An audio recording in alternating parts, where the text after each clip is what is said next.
All right, my favorite Persona games. Here is what I'm thinking. Let us take a look. No spoilers, so don't sweat the small stuff. I'm going to do the Final Fantasy one once I've played all the Final Fantasy games.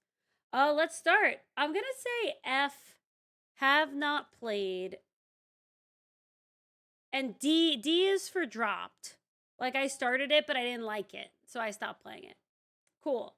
Haven't played these boys.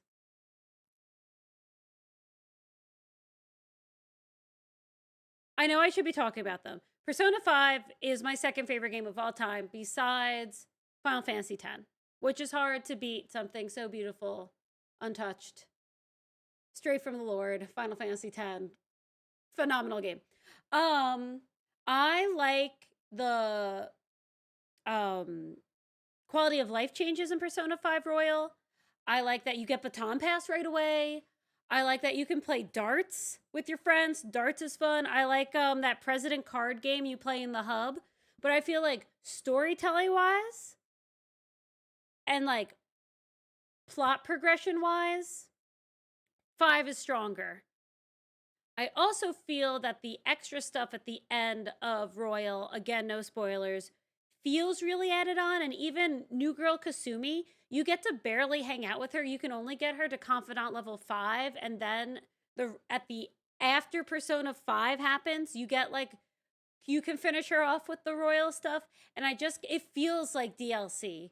Whereas at least playing Persona 5 Golden, for Persona 4 Golden, I haven't played regular Persona 4, but it felt less, the Marie stuff felt less tacked on because you could actually hang out with her the entire game. You could see her whenever. You could pick up her random poems whenever. So it just felt different. So in that regard, that is why I'm putting 5 above Royal, even though I love both those games. And the last dungeon in 5, Something of a Madman, great track. That's a great track. And the credit song in Persona 5 Royal, great track. I did not play Persona Q. This is not all the games, by the way.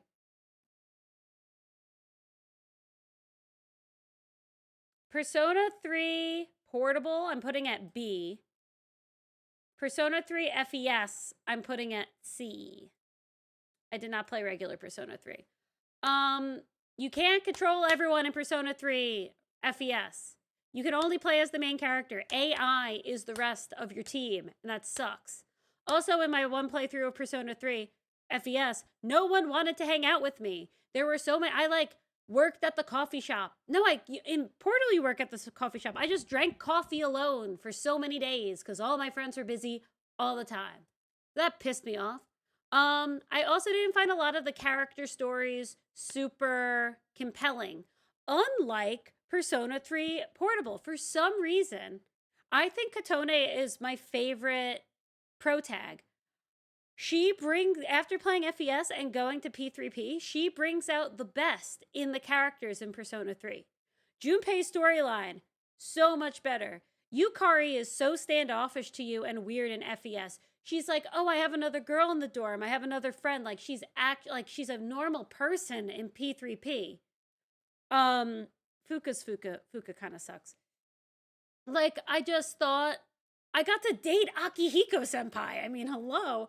I just felt like Shinjiro has a bit more of a softer side and is like a little more open with you. I guess, I mean, Japan's weird with its women. We know this, but I thought Persona 3 Portable brought out the best in all of its characters, given it came out years after the actual Persona 3, so maybe they were like, let's spin this a little different. But I thought all the relationship and character changes they made were great and really benefited from the game, because it's a dark game.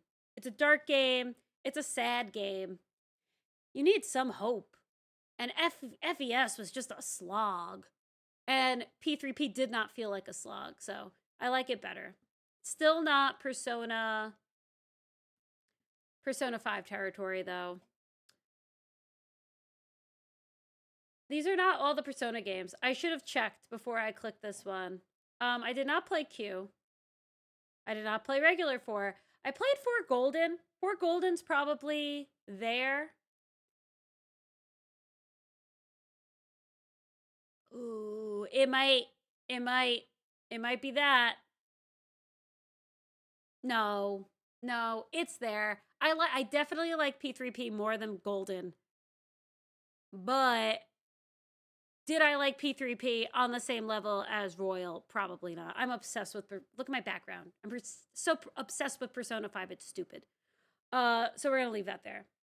My issue with Golden, and it's totally me, this is a subjective list. I knew who the bad guy was. I knew who did it before I played it. So I like faked it on stream. I was like, no way, but like I knew. It was still really good, and I didn't like love anyone. I dated Rise. I wasn't super into Chie or Yukiko. I was gonna say Hot Springs Girl. They were both okay for like my dating options. I like Naoto, but too late to the end of the game. I like Kanji. And your BFF, Yosuke, is kind of an asshat the whole game. I did not love Yosuke. So everyone's like, oh my gosh, you love Persona 4 for the characters. I like the cast of Persona 5 better. I like the cast of Persona 3 Portable better. I hated everyone, including myself, in FES.